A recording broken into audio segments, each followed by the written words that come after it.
Access to Democracy is made possible by donations from the following organizations. Thomson Reuters, a global company with expertise and insight to unravel complex situations in the areas of law, tax, compliance, government, and media. Their worldwide network of journalists and editors keep customers up to speed on relevant global events. Thomson Reuters, The Answer Company. Crutchfield Dermatology, a full-service treatment center and Medi-Spa in Eagan. Their goal is to help you look good and feel great with beautiful skin. The Minnesota Twins are looking forward to another great season in 2023, led by the return of All-Stars Carlos Correa and Brian Buxton. With the return of numerous players who were injured in 2022 and some new acquisitions, another division crown and a return to the World Series are in their sights. Established in 2007, 45th Parallel Spirits was among the first 50 micro-distilleries in the United States. Based in New Richmond, Wisconsin, all aspects of production occur at our facility.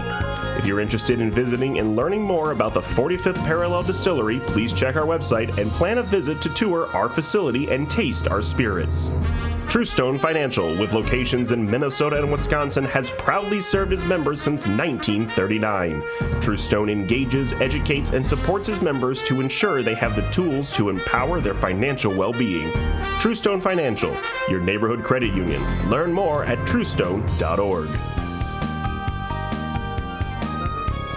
Welcome to Access to Democracy. Thank you for joining us.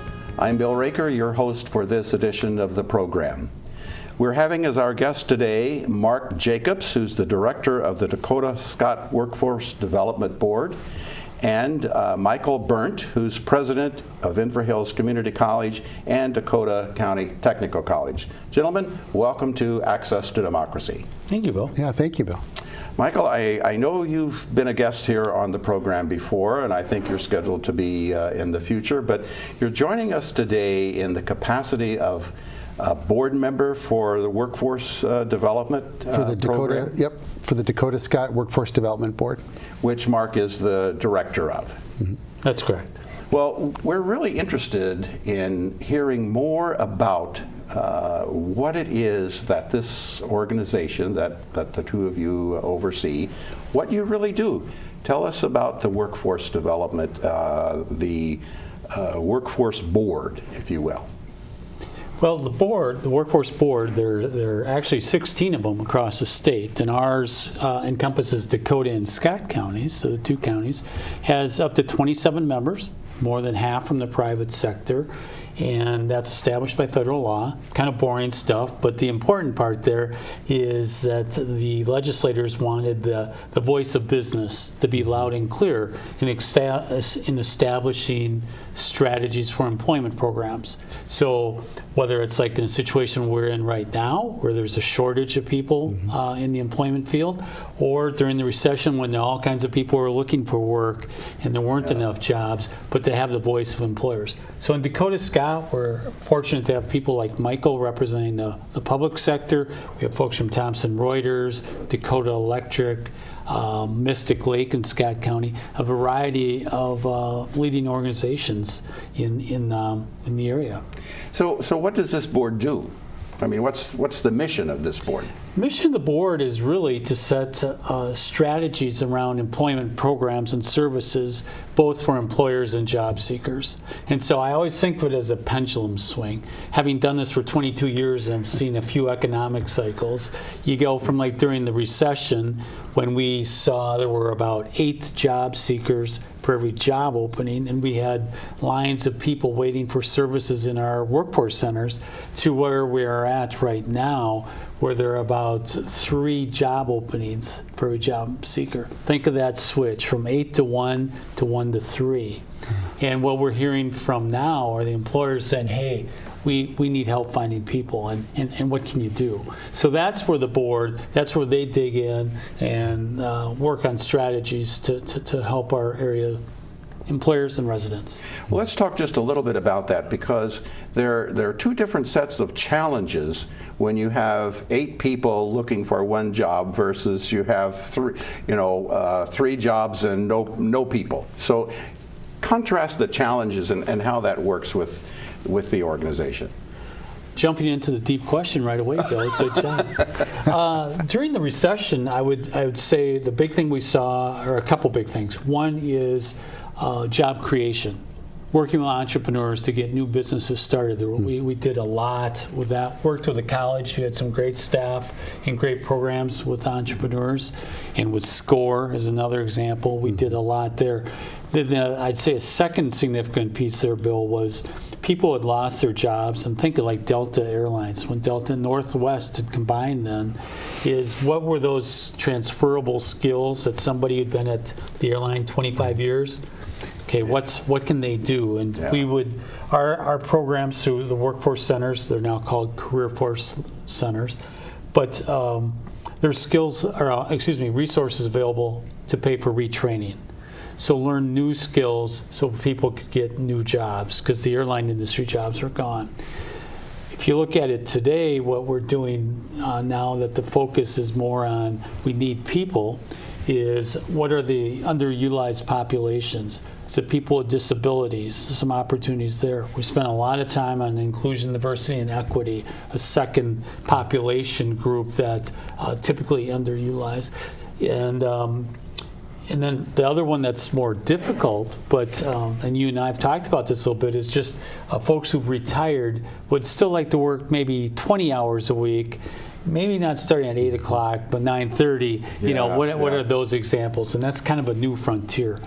But it's a changing workforce. Oh, absolutely. It's a very daunting situation right now. It really is, as far as having enough people. Well, I think you mentioned the term CareerForce, and that there are CareerForce centers, multiple centers around the geographical area that Dakota and Scott serves. Where are those located? Well, the one in Burnsville, and you know best where they're located. Yeah, we have one in Berndt, so they're around 50 across the state. But in Dakota and Scott counties, we have one in West St. Paul in the Northern Service Center, and then we have the one in Burnsville right off County Road 42 in Judicial, and then in Scott County in the newly remodeled Government Center. And those are the two that you're responsible for, that you oversee? There's a team. We co-manage them. A number of people do part of the management. And if you're not familiar with a CareerForce location, anybody can come in if they're looking for work. You can have a job already. Come in. There are resources available, computers. Staff will sit down and work with you, whether it's writing for a resume, looking for work. You don't know quite where to look, or connect you to even more extensive resources. So, for example, if you were laid off from a company through no fault of your own, there's money available for you to learn new skills, as I mentioned with that Northwest situation. And the other thing we do, and while most of our services are through the CareerForce locations, and now more thanks to COVID virtually, is we have a strong partnership with the colleges, and are doing a lot in partnership and leveraging some relationships and connections with colleges. Can you talk to us a little bit more about that, Michael? What role that the two colleges play? Yeah, no, I think what role we play will vary, I think, where we are with the pendulum. So when we have a lot of people looking for work, right, we actually see then more growth on the college side, because people will step out of the workforce and use this as an opportunity to get additional training, go back and finish a degree. And so there's where we can really learn from other agencies what are some of the needs, and are there opportunities to help reskill people in areas where where they're most needed. When the market is tight, then we can shift over and start working more with employers. How do we help you retain the workers you have, giving them, upskilling them, giving them customized training, for example, or also working with other agencies to say, are there groups within our population that are underserved, or that could be more engaged in the workforce, and what can we do, working with community-based organizations, nonprofits, county entities, to try to help serve them so that we can maximize our workforce. So it really depends on kind of where we are. And those are really important roles for the workforce, for developing workforce resources. Since COVID, with more people working remotely, and not always from home. I want to be careful to say they're working remotely and not from home, because they may not be at home when they're working. How has that affected the process that you've been using to coordinate between the employers and the employees? Well, one of the great things about the Workforce Board is the opportunity for us to learn together what is going on. And so we had extensive conversations as a board, but then also bringing in members of the community, particularly from the business community, to say, what are you learning and how are you adapting, and then to share that information. And that informs a lot of the strategy we develop. And it's an interesting situation from that standpoint. One of the things we do and we offer are hiring events for employers. Think of them as mini job fairs. So, for example, in our West St. Paul office, twice a month, we'll have a hiring event with 10, 15 employers, and then the job seekers can come in. Early on during COVID, that was strictly virtual. Right. And now we've evolved to we're doing both, but the attendance on the virtual's not very good. It tends to be more people are coming in person. But the dilemma is a lot of people want to be working from home, and finding that right job or the job that offers that can be the challenge. Oh, of course. Yes. Now, with the CareerForce centers that you have, how are they staffed? Do you have paid professionals? You have volunteers, or how do you administer those resources? Yeah, they're all paid professionals. Our 3 sites, they look a little bit different on how we staff them. In West St. Paul, it's Dakota County staff that are the lead people in the career lab when you walk in. For the eligibility programs, they could be county staff, they could be nonprofit staff we contract with, or our state staff. It's almost the metaphor, I believe it's the right word, metaphor, but it's like a tapestry. Looks really nice in the front and is beautiful. In the back, it's all these knots and strings and everything. Yeah, and that's kind of us. And, that's a good comparison, I think, to explain how that works. Well, who can use the services that you offer? I mean, we've already discussed that you're there for employers, you're there for people looking for work or looking to change jobs. Tell us, who can use those services more specifically? Really, anyone. And I think what happens is sometimes we think of our services in silos of where there's special resources. And my example would be veterans.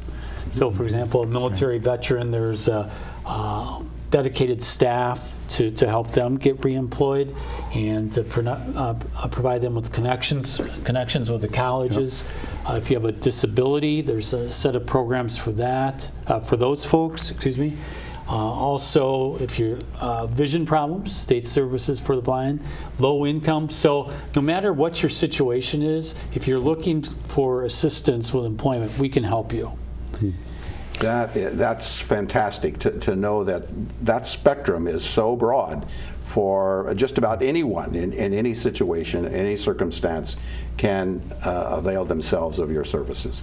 And we find too that the Workforce Center staff or the CareerForce Center staff are very innovative. We will host, so for example at Dakota County Technical College, we host a career counselor who comes in, works with our students in preparing them for the job market. That enhances our ability to get students out there and get them employed, which is our mission, education for employment. And so we really so having those resources here in the county and having those folks be willing to come out on site, whether it's for career fairs or to help provide career counseling, or even to have people like from Veteran Services come to veteran-oriented events that we host.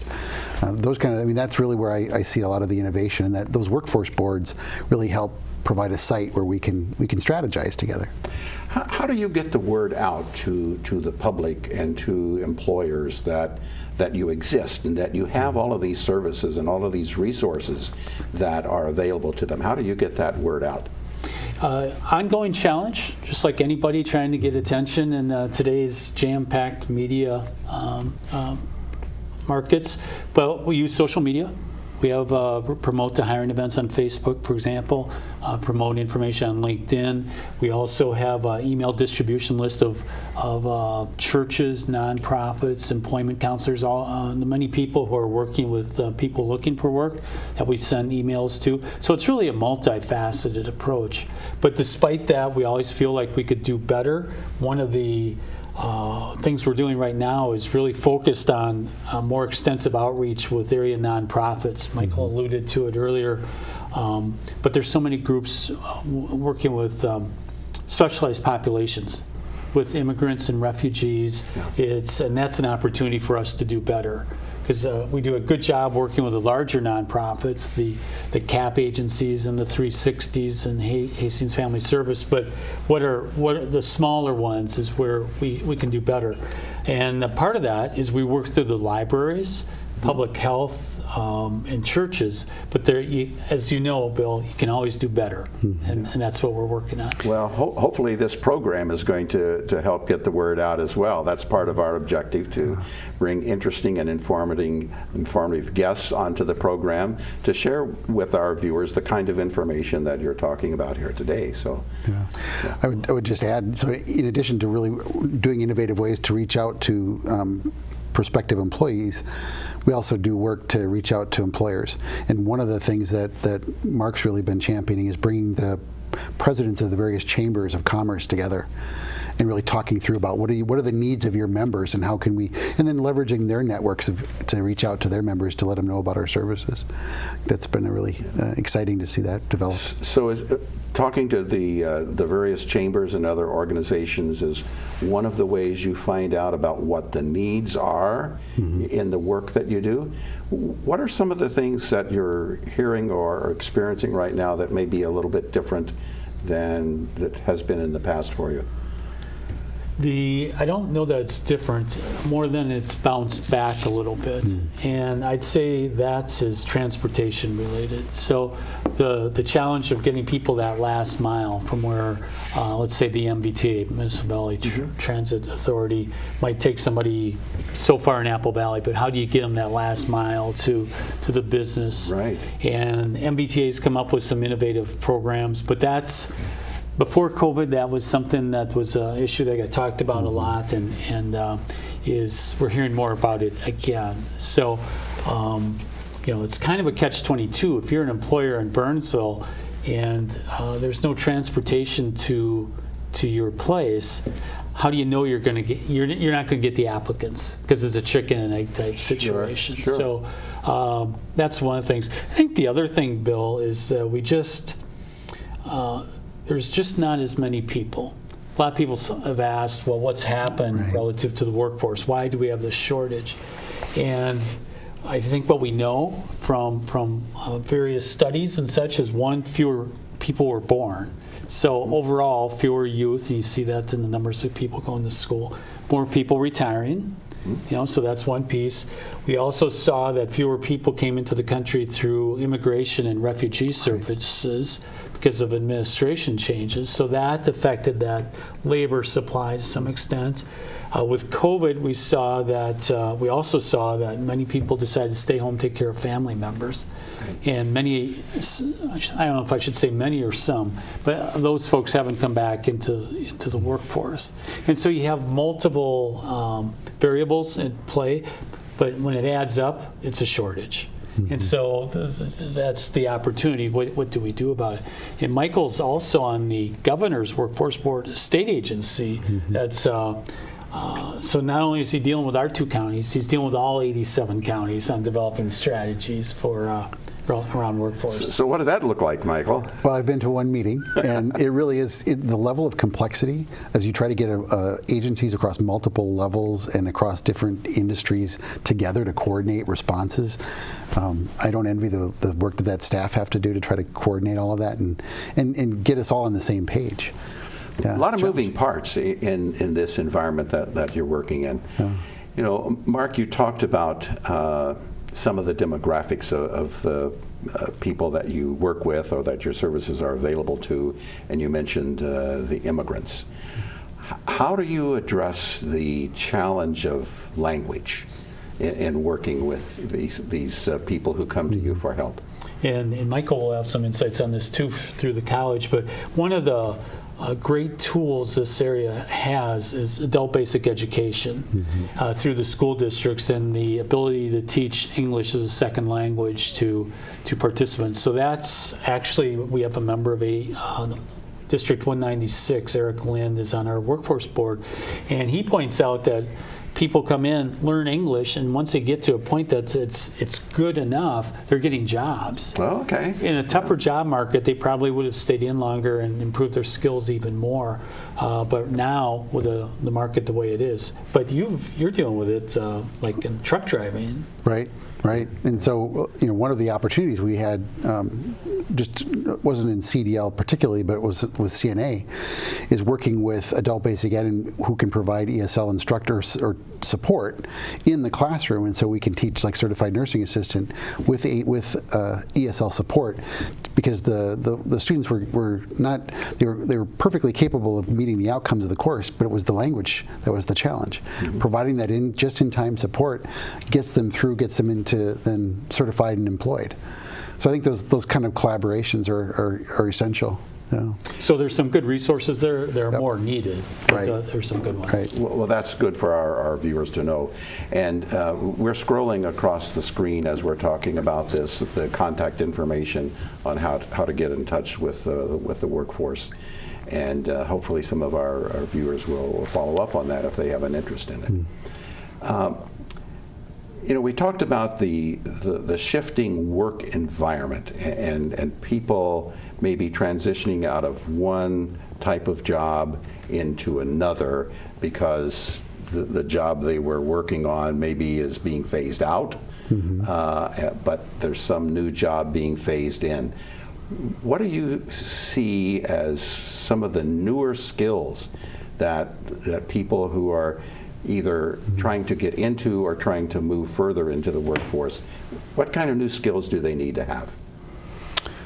Well, I think across a number of industries, being able to deal with automation, right? So looking at workers to come in with a higher order of skills that can work in tandem with more machine technology, with integrated data systems and